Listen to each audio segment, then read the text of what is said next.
Un bilan bien sûr positif parce que vu le nombre de cavaliers qu'il y avait, j'avoue qu'on avait un petit peu peur que le nombre nous envahisse un petit peu et qu'on ne soit pas en mesure et en capacité d'accueillir tous ces gens parce que on commence à être un petit peu à l'étroit vu que les murs des haras d'Uzès ne sont pas extensibles.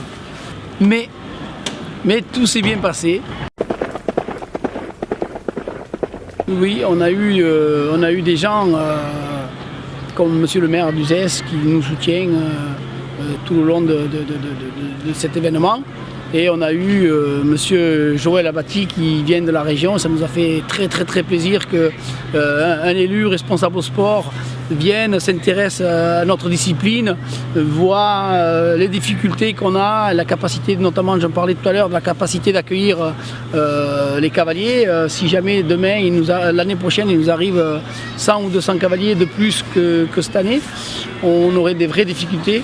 Donc je lui ai fait perdre tout ça. C'est quelqu'un d'ouvert qui est à l'écoute. J'ai trouvé vraiment positif que cette personnalité de la région soit venue là. La retombée économique de cet événement, on va avoir des chiffres bientôt parce qu'on a fait une étude.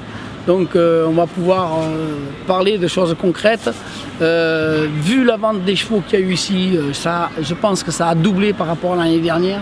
C'est-à-dire plus de 100 chevaux vendus? Je crois, oui. Les premiers échos que j'ai eus des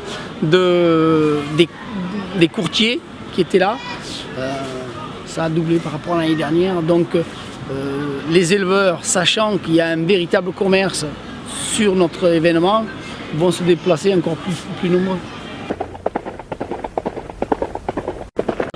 Alors bien sûr, on a des objectifs. Le président de la SHF, on en a parlé tout le long de ce week-end. On a des objectifs. Après, est-ce qu'on aura les moyens de les atteindre? Je ne sais pas. Mais on parle bien évidemment d'un championnat de France de 7 ans pour commencer.